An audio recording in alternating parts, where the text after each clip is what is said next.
What's up, народ? Сегодня с вами поговорим, как манипулируют альткоины на примере токена MIX. Муха. Я думаю, вы все слышали про эту вот ракетку, которая взяла, так, улетела раз, потом улетела два, и как бы чиназас. И я вам расскажу, как происходят такие манипуляции, как предвидеть манипуляцию на других альткоинах и на этом заработать. Смотрите, сколько он дал. Вот даже если до текущих, это 10 тысяч процентов роста, а там выше это вообще жесть. Больше 20 тысяч процентов роста. Это просто космические иксы. И мы посмотрим, как же манипулировать такими альткоинами, разберем графики, метрики, как вот найти такие же гемы, и чтобы потом на этом заработать. Ребят, видос будет максимально интересно и полезно. Влепите ему лайкос, подписывайтесь на канал, если вы еще не подписаны, а мы полетели.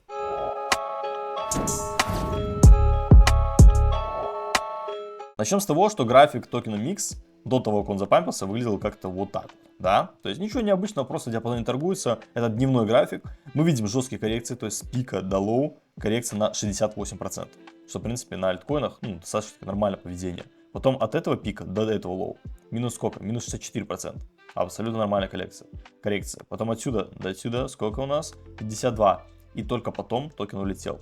Весь этот диапазон занял, давайте посмотрим, сколько дней. Бам. Ну, это очень, кстати, очень короткий диапазон.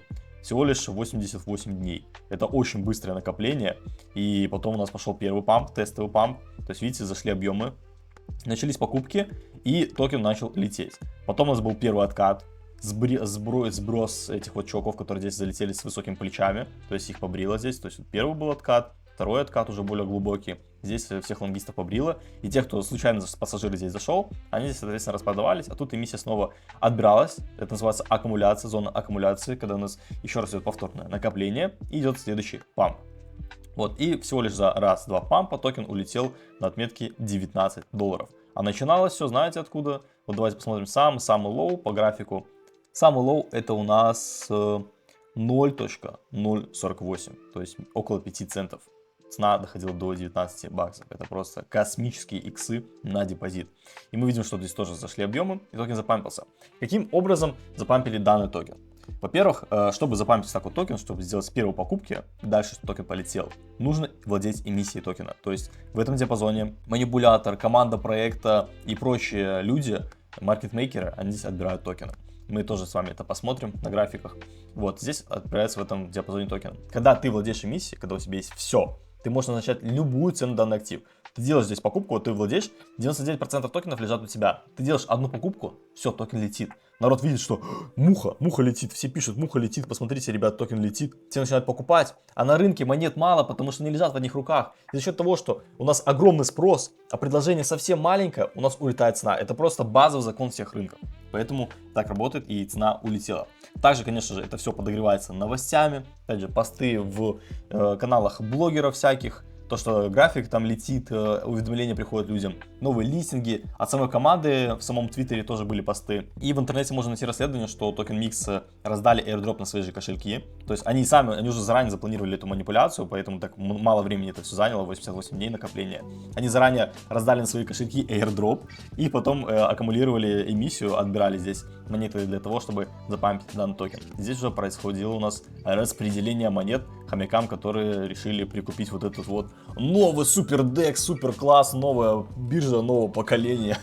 Это просто обычный DEX, которых десятки, на бирже даже больше, там, ну не сотни, но десятки дексов разных. Ничем не отличается, абсолютно невзрачный проект, но при этом он выстрелил.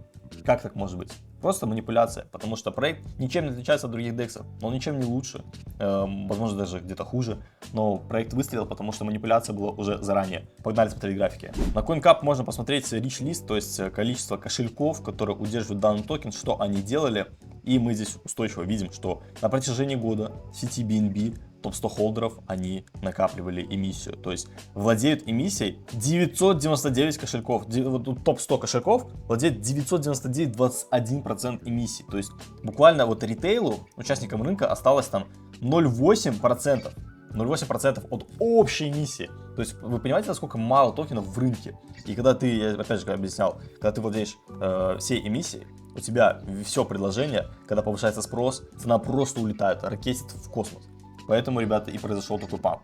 Манипуляция была подготовлена заранее, то есть мы видим здесь количество холдеров в сети BNB. Видим, что 12 мая у нас резкий рост. У нас было 9 тысяч холдеров, потом резко 24 тысячи холдеров. Давайте вернемся на график, посмотрим, где вот это 12 мая, эта отметка, что там происходило. Так, возвращаемся, вот у нас май, и смотрим 12 число, 20, вот 12 мая. Здесь вот токен вышел и начался слив. Здесь распределили эмиссию по кошелькам, создали новые кошельки, там более 10 тысяч новых кошельков создали и распределили эмиссию. И на эти кошельки начали постепенно откупать, чтобы никто не заподозрил, что вот типа вот один кошелек начинает скупать.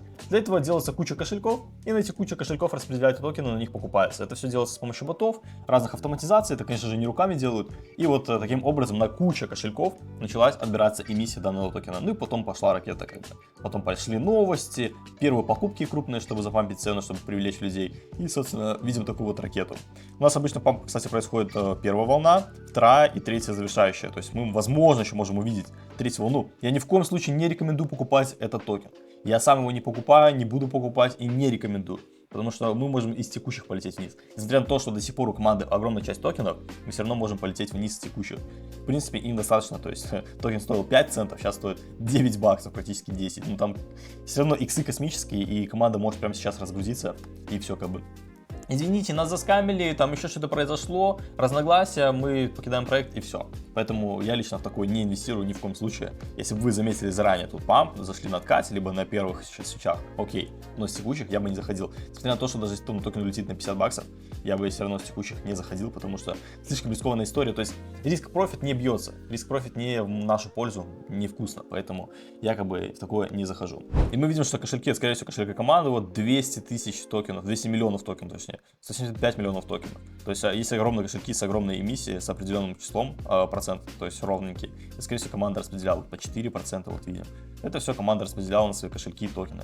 И видим, что вот у большинства, то есть, какие там топ-10 холдеров, они держат 90% эмиссии. То есть, на 10 кошельках 90% токенов лежит. Но это просто жесть. И также давайте посмотрим, как же посмотреть такие манипуляции, как их предугадать. Ребят, смотрите, токен эфириум. Все знаете эфириум. Давайте заходим то же самое в Rich Ethereum чарт, вот Rich List, посмотрим, что там происходит. На протяжении года токены Ethereum отбираются. То есть в начале года у нас было 63% у топ-100 холдеров, сейчас это число 73%. И эмиссия Ethereum продолжает отбираться. Крупные компании, манипуляторы, маркетмейкеры продолжают откупать эфириум. Несмотря вот на сегодняшний недавний дамп, скорее всего, когда видео выйдет, может рынок уже отрастет, либо еще ниже упадем, неважно.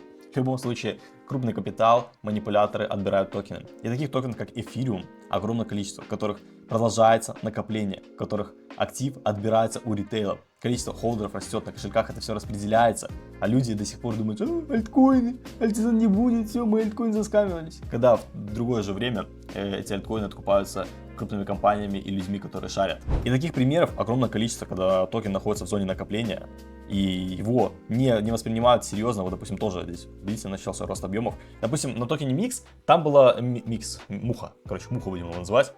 Там манипуляция была подготовлена заранее, то есть за 80 дней они, в принципе, смогли отобрать эмиссию, нужную им, и запампить цену. Они заранее себе на кошельке раздали airdrop, заранее все подготовили, и поэтому манипуляция заняла короткое время. Допустим, такие проекты, как Ape, у них там не планировалась манипуляция. Они там залистились на бычки на прошлый, все там отстреляли и укатались вниз. Здесь манипуляции не было запланировано. И, соответственно, чтобы потом сделать этот же памп, им нужно гораздо больше времени, чтобы отобрать эмиссию, чтобы подготовить новости, подготовить какие-то события. И это все занимает огромное количество времени. Это занимает 2 года, 3, 4 года. И потом происходит только памп. Поэтому, ребят, большинство альткоинов до сих пор стоит в зонах накопления. Вот, токен Ape это прям яркий пример. Опять же, не финансовая рекомендация, ни в коем случае его не покупайте. Лично у меня в портфеле есть. Токен DYDX тоже. Это тоже не финансовая рекомендация, лично я его покупаю. Тут вообще, тут прям, ну, видите, такая конкретная зона вот аккумуляции. Вот мы просто стоим в одном диапазоне, отбиваемся от этого уровня и идет накопление. Посмотрите на объем. Внизу объемы видно, что эмиссия отбирается. Вот здесь тоже был рост. Посмотрите, какой здесь был, то есть постепенно начался рост объемов. Вот в этом диапазоне уже больше 1000 дней. Давайте даже протянем вот сюда. То есть уже сколько дней идет это все накопление? Ну, 1236 дней уже идет это накопление. Куда оно выстрелит, ребятки? Там токен улетел на 20 тысяч процентов, да? 20 тысяч процентов. Если мы даже возьмем с текущих, вот 65, да, центов. Если мы улетим до этой зоны, это отскок мертвой кошки. Это всего лишь 2000. 20 тысяч на микс, либо 2000. Это в 10 раз разница. В 10 раз. Если мы улетим на 20 тысяч, Это даже вот если 5000, давайте до прошлого хая, нам нужно всего лишь 4000% роста.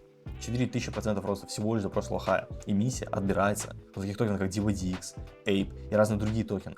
У нас, опять же, есть несколько моделей на рынке. Допустим, есть токен таких Hyperliquid. Это у нас рабочий бизнес. Бизнес генерирует доход, на часть этого дохода откупается токен, поэтому токен растет. Также там сильный продукт, который работает DEX биржа. И у нас есть такие продуктовые именно бизнесы. А есть такие манипулятивные, как Ape, DYDX. Абсолютно эти проекты никому нахрен не нужны, будем быть честными. Они никому нахрен не нужны. Здесь просто подготавливается манипуляция, и с помощью этой манипуляции, типа, вы можете заработать, купить в зоне накопления, выйти в зоне распределения. Все. А так эти проекты нахер никому не нужны. Поэтому вы выбираете, куда инвестировать, либо в готовый бизнес, который генерирует доход, либо в токены, в которых подготавливается манипуляция. Все. Остальные проекты, вот есть какие-то проекты, которые, ну, они прям вообще, там, ни манипуляции, ничего не готовятся, их просто пустили в свободное плавание. И таких проектов на самом деле очень много. Их 95%, мне кажется, на рынке, и только 5% отстреляет. Поэтому смотрите на те проекты, где подготавливается манипуляция, где эмиссия отбирается, где растут объемы, где график стоит накопления. Либо смотрите на бизнесы, готовые бизнесы, которые генерируют доход. Кстати, DYDX это тоже бизнес. Несмотря на то, что здесь готовится манипуляция, и при этом это готовый бизнес, это DEX биржа, который генерирует комиссии, и на часть этих комиссий токены тоже там откупаются. И, в принципе, этот бизнес рабочий, он приносит доход своим владельцам, поэтому в их же интересах запампить свою сумку, а не укатать график еще ниже, потому что у них огромное количество токенов DYDX, и они хотят их распродать, конечно же, по оценкам гораздо выше.